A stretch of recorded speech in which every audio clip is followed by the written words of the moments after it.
देखिए साहब, बात ऐसी है कि 30 साल से इस देश को नपुंसक बनाया गया है। नपुंसक, किसी को शक हो उसकी क्या मतलब है तो मैं I don't have to elaborate. We have been neutered by the threat कि पाकिस्तान के पास न्यूक्लियर हथियार हैं। आपका एक सिपाही सीमा के पार ऐसे पांव रखेगा, pop goes the वीजल, new Delhi में आप भाप में बन जाएंगे हम सारे। मैं सिर्फ याद दिलाना चाहता हूं कि 3 महीने कारगिल का युद्ध चला था। कोई मेरा भाई मुझे गिन के बता दे कितने बॉम्ब न्यूक्लियर हमारे सर पे गिरे थे। माफ कीजिए साहब, वो असली प्रॉब्लम नहीं थी। असली प्रॉब्लम थी, एक देश है जिसको कहते हैं यूनाइटेड स्टेट्स ऑफ अमेरिका। वो उस वक्त अफगानिस्तान में लड़ रहे थे। वो नहीं चाहते थे कि पाकिस्तान की सेना आपकी तरफ मुख करे। उनके हित सर्वोपरि हुए जी। और हमको एक आदेश दिया गया कि आप कुछ नहीं करेंगे, और हमने 26/11 के बाद ये किया। किसी को कोई शक है इसमें? अभी तक तो नहीं। तो अभी आपको दूसरा डिमार्च मिल गया है जी। ट्वीट कर दिया डोनाल्ड ट्रंप साहब ने कि हम बातचीत कर रहे हैं, पाकिस्तान हमको तालिबान से बातचीत करवा रहा है, हमें पाकिस्तान की जरूरत है। भारत के ब्राउन एस लोग मरे तो मरे, श्वेत लोग तो नहीं मरे ना साहब। तो क्या करना चाहिए बख्शी साहब? क्या आपके हिसाब से क्या एक स्वाभिमान देश को क्या करना चाहिए? अपने स्वाभिमान की रक्षा करनी चाहिए। क्या करना चाहिए? आप युद्ध में हैं, आप युद्ध में हैं। आपको कोई शक है? अच्छा, अगर आपको शक है तो मैं बता दूं आपको, अगर आपको अभी भी शक है तो मैं बता दूं कि जो पाकिस्तान के फॉरेन मिनिस्टर हैं जिन्होंने कल वापस किया है विंग कमांडर अभिनंदन को, वो किस रूप में वापस किया है? Prisoner of war. Get that right? उनकी तरफ से वॉर है, हमारी तरफ से साहब एक ये कबूतर उड़ाने वाला, नोबेल पीस प्राइज को लार टपकाने वाला एक तबका है। वो कह रहा साहब हाँ ठीक है, अब बड़ी मुश्किल से फौज को इजाजत मिल गई, मोदी जी ने इजाजत दे दी, चलो साहब पार स्ट्राइक करो। लेकिन साहब केवल टेरर टारगेट्स पे स्ट्राइक होगा। हाँ, पाकिस्तान की फौज हमने देखिए बिल्कुल सही काम किया।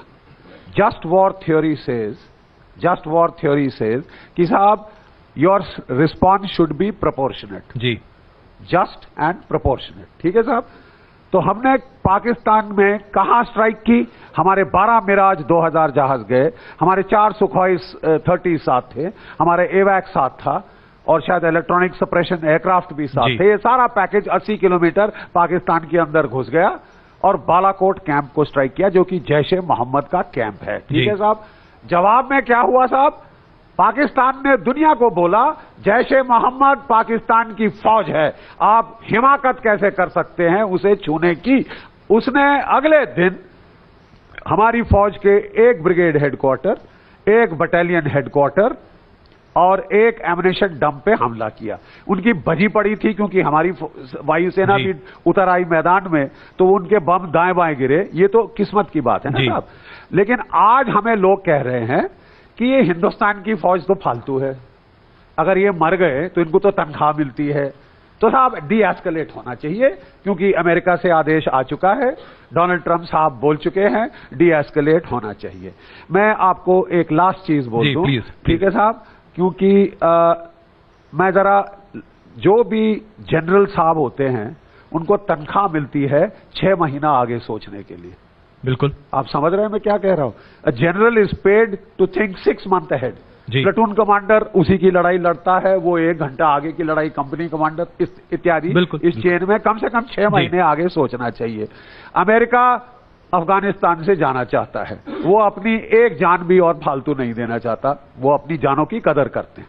ये भारतवर्ष है जिसमें 80,046, आज 2 और गए, 4 और गए ना, 46 4 50, 80,050 भारतीय लाशें सन 2008 से गिर चुकी हैं। अगर आप आंकड़े देखना चाहते हैं तो counter terrorism, south Asia counter terrorism के पोर्टल आप देखिए, अभी तक 80,000 भारतीय मर गए हैं साहब। ये एकमात्र देश है जिसमें कबूतर ब्रिगेड को तो ऐसा ठेंगे का फर्क नहीं पड़ता, क्योंकि साहब वो तो ऐसे होटलों में रहते हैं, मरते बाहर गरीब इंसान हैं। चावड़ी बाजार में बेचारे जो सब्जी बेच रहे होते हैं मर जाते हैं, वो जुलू कैटेगरी में नहीं है। तो वो तो साहब नाली के कीड़े हैं, वो गली के कुत्ते हैं, क्या फर्क पड़ता है? मरते जाने दो। और अरे साहब, ये 30 साल से चला आ रहा है, ये पुलवामा की बात नहीं है। पुलवामा की बात नहीं है। और मैं सिर्फ ये कह रहा हूं, क्या भारतीय खून इतना सस्ता है? Come on tell me you bloody peacenik, भारतीय खून इतना सस्ता है? कबूतर उड़ाने वालों, मर जाओ चुल्लू पर पानी में डूब के। We are not prepared to die. Lieutenant general Gurmeet Singh ji, और मैं लास्ट चीज कह दूं जी, नहीं हम आएंगे आपके पास जी। देश सर्वोपरि है जी। मोदी साहब के कंधों पर इस वक्त बहुत भारी बोझ है। मैं जानता हूं पूरी दुनिया शामिल यूनाइटेड स्टेट्स ऑफ अमेरिका का दबाव है कि वो साहब अमेरिकी राष्ट्रहित नहीं चाहते कि यहां कोई युद्ध आगे बढ़े। लेकिन आपके हिसाब से हमारे युद्ध होना राष्ट्रहित चाहिए। क्या चाहते हैं? जरा दुनिया से पूछिए। हमारे जो विंग कमांडर अभिनंदन को, विंग कमांडर अभिनंदन जब जहाज से उतरे, मैं टीवी पे बड़े ध्यान से देख रहा था। I found his walk wooden. He was walking in a wooden fashion. He was not very aware of his surroundings. क्यों लेट हुआ कल इतना ज्यादा? क्योंकि जब उस बेचारे को शूट डाउन किया गया, टूट पड़े भेड़ियों की तरफ उसके ऊपर पाकिस्तानी के कुत्ते, और ऐसी मार मारी, बेचारे का खून यहां से टपक रहा था, वहां से खून टपक रहा था। फिर भी जब उसको पाकिस्तान आर्मी हेडक्वार्टर में लाया गया, वीडियो के नीचे उसको बोला गया, तुम यहां क्या करने आए थे?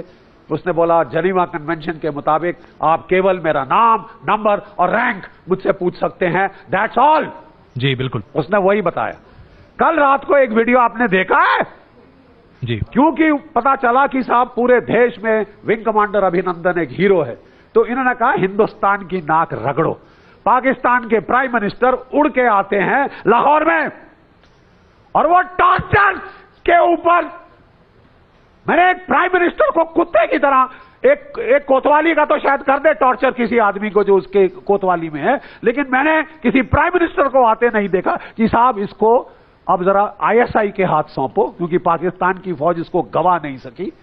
देखिए साहब, साइको एक्टिव सब्सटेंस आपको दिया जाए, ये भी सीख गए। हमको सबसे बड़ा डर था कि जो कैप्टन सौरभ कालिया के साथ हुआ था, जब उसकी लाश वापस आई थी, क्या आप जानते हैं कि उसकी लाश के ऊपर पूरे बदन पे सिगरेट के निशान थे जलने के, उसकी तमाम सारी हड्डियां तोड़ दी गई थी, उसके दोनों आंखें उसकी गालों पे लटकी थी।